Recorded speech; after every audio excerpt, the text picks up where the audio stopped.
inspirações para vocês superarem os desafios, bem como para agirem, para consolidarem e democratizarem cada vez mais novas conquistas no universo do pensamento da matemática no Brasil. Presidente Lula, pela enorme relevância da sua figura na UBMEP, pelo seu carinho para com os nossos alunos, especialmente os das escolas públicas, em nome de todos esses alunos e usando a minha prerrogativa como professora de matemática e cofundadora da UBMEP, eu lhe concedo o título honorário, a medalha, o diploma de presidente nota 10 em matemática.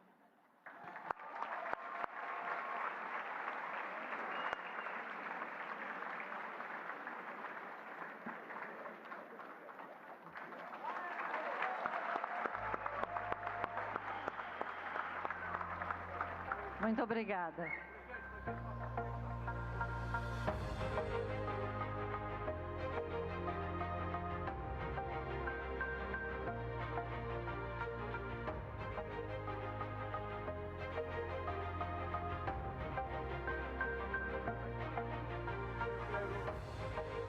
Eu quero cumprimentar o meu querido companheiro Marcelo e agradecer, Marcelo, pela extraordinária ideia, junto com o prefeito Eduardo Paes e junto com o ministro da Educação, da gente criar a primeira faculdade de matemática aqui no Rio de Janeiro.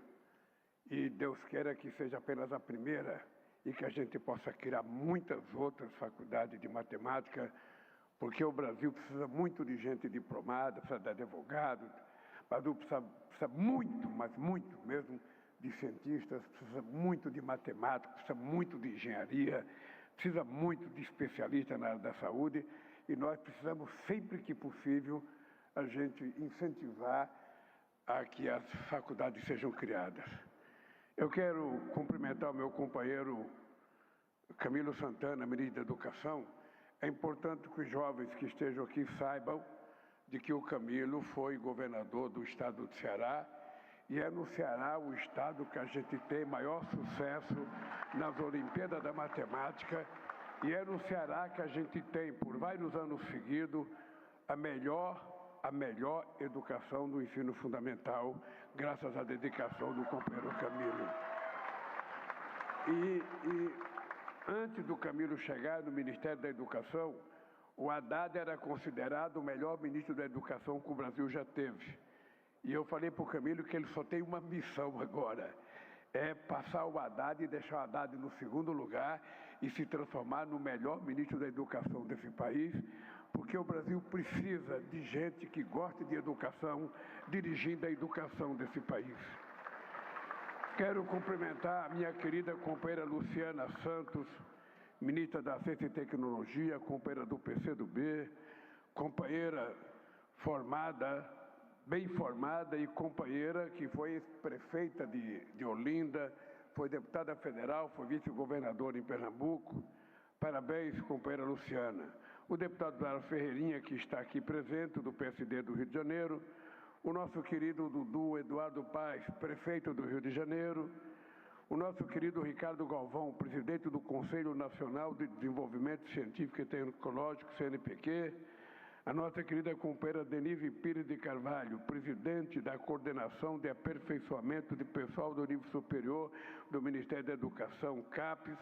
O companheiro Celso Pancera, presidente e financiadora de estudos e projetos FINEP. A nossa querida Sueli Druck. E eu quero cumprimentar moços e moças, homens e mulheres, rapazes e rapazes, adolescentes, os pais, as mães, as avós, os tios, os irmãos que vieram participar dessa festa extraordinária com vocês. Eu vou facilitar a vida de vocês, porque vocês já ouviram muito discurso hoje. Eu fico imaginando, vocês nunca tiveram a minha idade, mas eu já tive a idade de vocês. Então eu sei como é que vocês são, sei como vocês se comportam, e vocês não sabem como é que eu me comporto. Qual é a melhoria? Vocês não sabem como é que eu me comporto. Então, eu queria explicar para vocês o seguinte. O meu discurso, eu sempre sou o último orador a falar. Então, depois de mim, antes de mim fala 5 pessoas, fala 6 pessoas, fala 10 pessoas.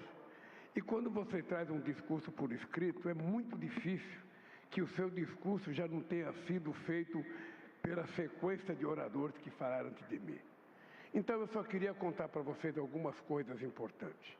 Primeiro, há muita descrença, ou havia muita descrença nesse país, contra a tentativa de dar oportunidade aos jovens brasileiros, sobretudo os jovens da periferia, as pessoas filhas de trabalhadores, pessoas que têm menos poder aquisitivo, que estudam em escola pública. Havia muita descrença, e há muita descrença ainda na qualidade da escola pública. E a gente queria provar que não tem um jovem mais inteligente porque o pai dele tem mais dinheiro, porque a família dele tem mais posse do que um cara que é mais pobre. Não. Todo mundo tem inteligência suficiente para isso. Todo mundo. O nosso querido Paulo Freire dizia que se todas as crianças comessem, todas as crianças seriam inteligentes. Obviamente que uma criança que passa fome, que não consegue comer as calorias e as proteínas na idade certa, essa criança poderá ter uma deficiência se comparado a outras crianças que comeram bem. Pois bem, então o que faltava para a juventude? Oportunidade. Faltava abrir a porta e falar, entrem, que a casa é sua. Porque quando nós fomos discutir as Olimpíadas da Matemática, os primeiros alunos que a Sueli me levou lá no Palácio da Alvorada eram de escolas particulares. Era de escolas particulares e a maioria também no Ceará e também no Piauí. Era onde tinha parte das maiores inscrições das Olimpíadas da Matemática. E eu perguntei para a Sueli, por que a gente não leva isso para a escola pública? Ela dizia, é possível levar. É plenamente possível a gente levar. Aí, como sempre, aparecem aqueles que falam assim, não, ô Lula, esse negócio de levar para a escola pública é bobagem.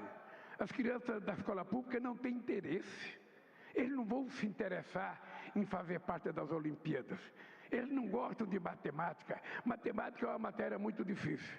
E a segunda coisa que a Sueli me disse é o seguinte, Lula, eu perguntei para ela se matemática era a matéria mais difícil, se era a matéria que as pessoas menos gostavam. Lula, é o seguinte, a matemática parece difícil, até as pessoas não aprenderem a desenrolar o casulo. Quando as pessoas aprendem a desenrolar o casulo, a matemática fica a matéria mais gostosa e é a que desperta mais e mais, sabe, tesão para que os meninos estudem matemática, as meninas estudem matemática. E isso ficou comprovado. Depende, obviamente, da vontade do aluno e da aluna e depende também da capacidade do professor. Ou seja, nós precisamos aprender que o papel importante de um professor dentro da sala de aula não é apenas ensinar o currículo que está lá, sabe, no anual da escola, que está nos livros. Não. O papel do professor, além de ensinar as matérias que tem que ensinar, é fazer com que o aluno seja motivado a frequentar a escola. Levantar de manhã e falar, porra, eu vou para a minha escola, eu quero estudar, eu quero ir para a matemática, eu quero ir para o português. É esse o papel do professor, não é só o de dar aula. Essa é uma coisa que faz a diferença na formação de vocês. Então eu queria que vocês soubessem isso. A segunda coisa que eu queria que vocês soubessem é que a Olimpíada da Matemática, quando nós começamos, o segundo país do mundo era a Argentina, que tinha acho que 1.200.000 crianças na época, e a Rússia parece que era o país que tinha mais crianças e mais adolescentes nas Olimpíadas. E eu coloquei aquilo como meta para mim. Por que a gente tem que ser inferior à Argentina? Por que a gente tem que só dar chance às pessoas que estão em escola particular e não dar chance aos filhos de outras pessoas para provar que eles são inteligentes? Dê oportunidade, porque essa é a minha briga. Eu não quero prejudicar o filho de ninguém, eu não quero prejudicar a filha de ninguém, eu não quero diminuir ninguém. A única coisa que eu quero é que todos, sem distinção, todos todos, meninas e meninas desse país, possam ter a mesma chance de disputar as mesmas coisas, para a gente ver quem é quem na história desse país.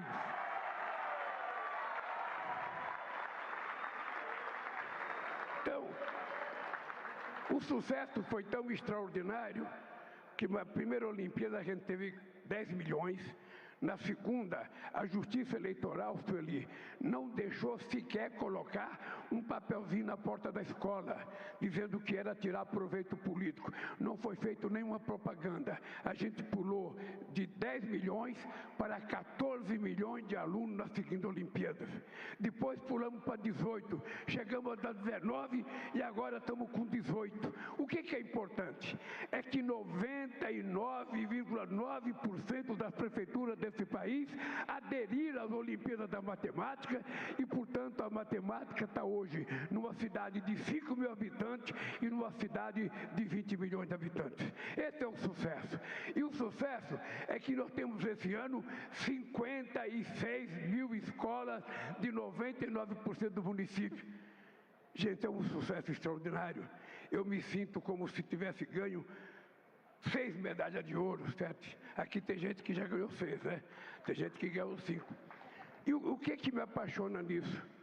O Sueli lembra, o Marcelo deve lembrar, vocês não, porque vocês não tinham nascido ainda.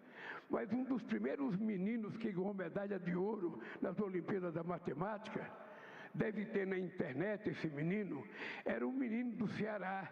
Ele era tetraplégico, o pai dele levava ele para estudar num carrinho de pedreiro. O pai dele levava todo dia na escola.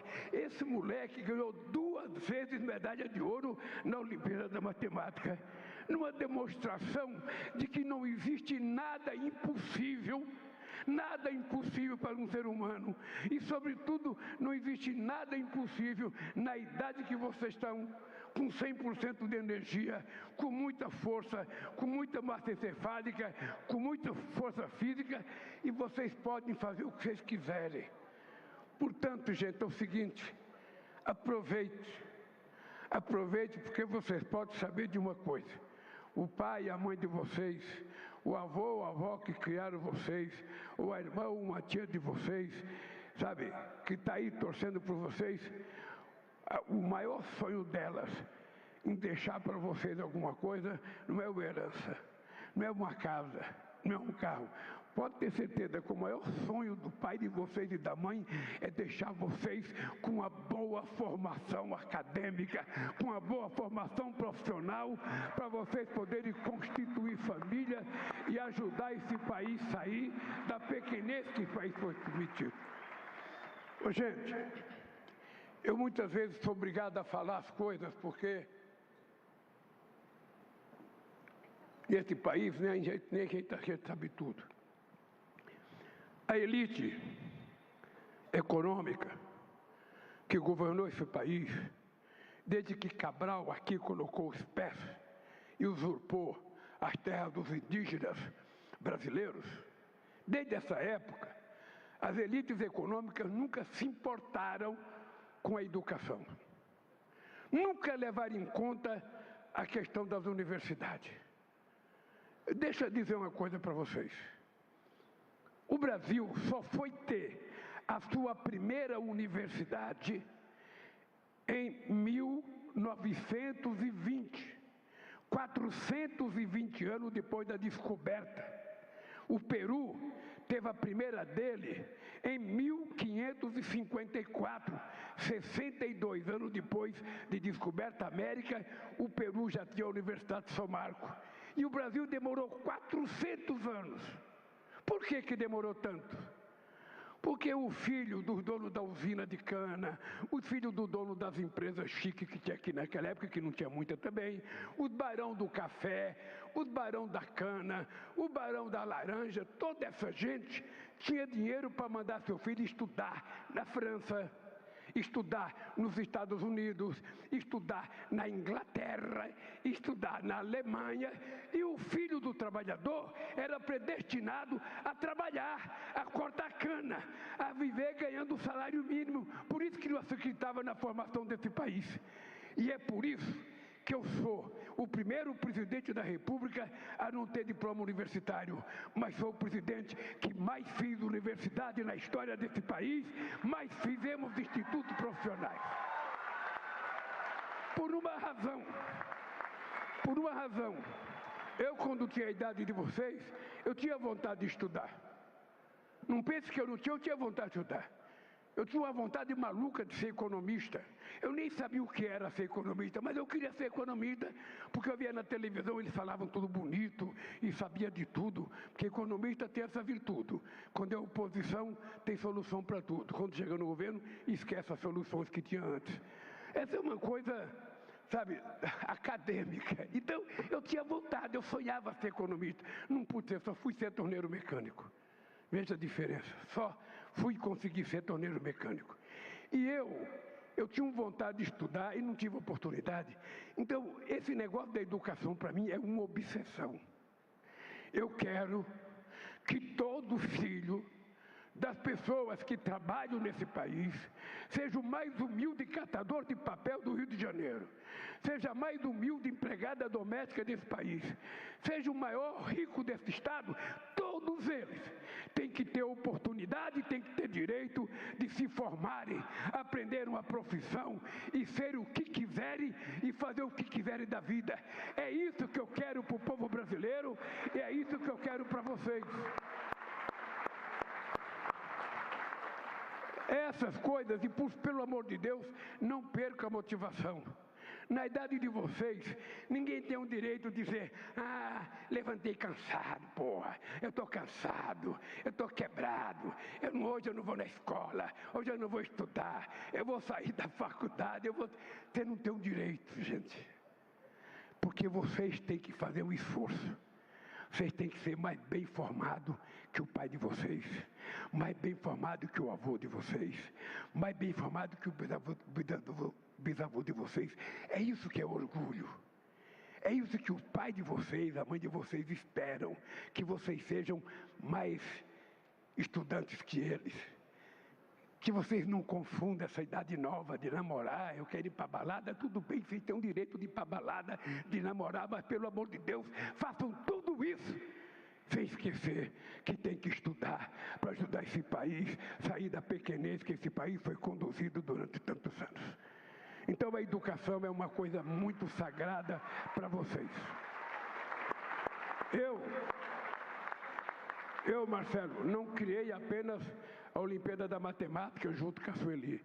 Nós criamos também a Olimpíada de Português, que depois que eu deixei a presidência, eu não sei que fim levou. Mas eu via na televisão que as crianças estavam fracas em redação. De vez em quando o Enem ainda fala, as crianças estão fracas na redação. Então eu falava, essa meninada tem que estudar português. Tem que estudar português, tem que, sabe, aprender a escrever, aprender a ler. Bom, foi criadas as Olimpíadas. Na primeira participaram 5 milhões de pessoas. Depois terminou o meu mandato, eu fui para casa. E também criei a Olimpíada da Ciência. Porque os pessoal de uma ciência é uma matéria difícil também. Ciência é uma matéria complicada. Ciência. Então vamos criar as Olimpíadas. Ela funcionou uns 3, 4 anos, não sei como é que está. Eu estou dizendo isso, Camilo, eu estou dizendo isso porque nós estamos assinando um decreto aqui para a questão da ciência. É porque é o seguinte, nós temos que apostar de que não existe nenhum país no planeta Terra que conseguiu se desenvolver, que conseguiu crescer, que conseguiu dar um padrão de vida médio, uma qualidade de vida em que vocês possam estudar, possam ter lazer, possam trabalhar, possam almoçar em restaurante, possam tirar férias, possam fazer um monte de coisa. Não existe povo que conseguiu isso sem antes não ter investimento na educação. A educação é o oxigênio de uma nação. A educação é a hemodiálise de uma nação.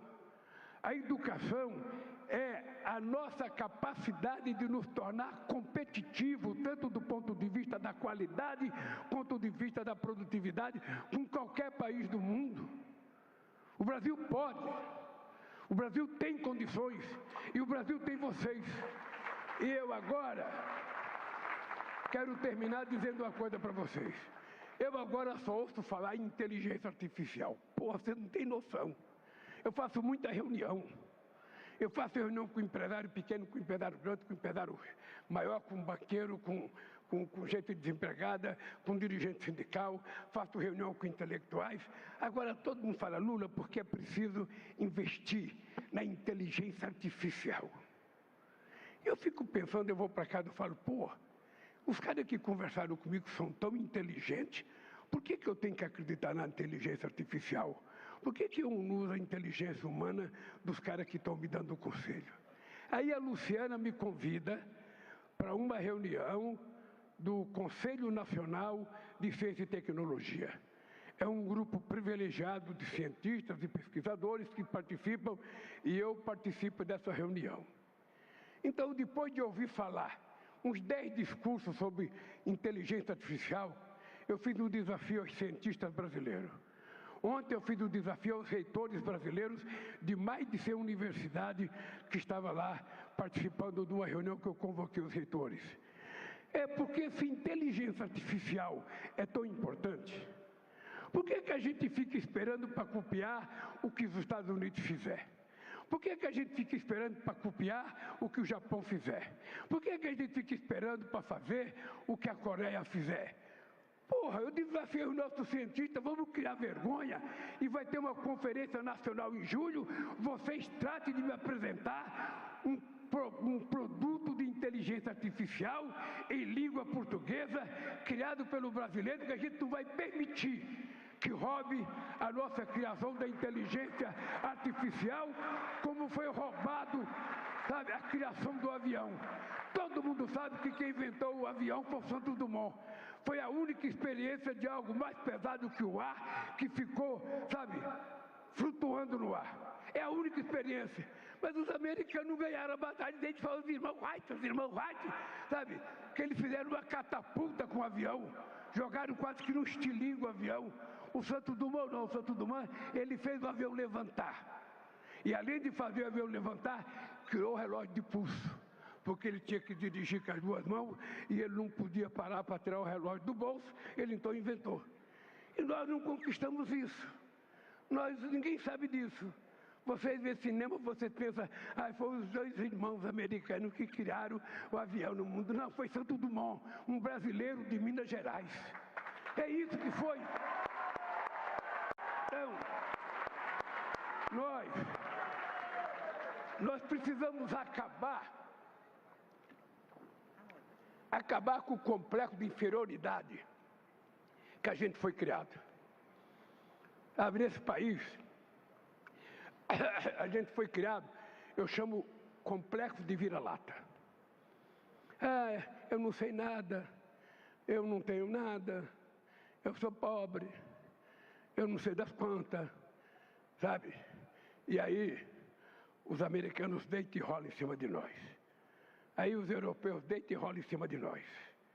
Aí agora está o chinês deitando e rolando em cima de nós. Porque quem investiu em educação primeiro está ganhando a batalha. Então eu queria dizer para vocês, vamos tirar o complexo de pessoa diminutiva que nós temos. E vamos sonhar um pouco grande. Porque quem sonha pequeno, quando acorda, pensa que é pesadelo. Quem sonha grande, quando acorda, tem vontade de realizar o sonho. E o sonho de vocês é vocês terem um compromisso de fé. É ter um compromisso com a família de vocês. Eu vou ser da minha família o cara que mais estudou, eu vou ser mestrado, eu vou ser doutor, eu vou ter uma profissão e eu quero ser orgulho do meu país. Eu não vou ficar sendo inferior a nenhum cientista, nenhum matemático do mundo inteiro. É isso que tem que nascer dentro de nós. Deixar de ser negacionista. Mas eu sou do Brasil, os americanos é que podem tudo. Aí eu sou do Brasil, os franceses que podem. Não, ninguém pode nada, ninguém pode mais do que nós. Ninguém pode mais do que nós. Sabe? Então, a gente não quer ser superior a ninguém. A gente só quer ser igual.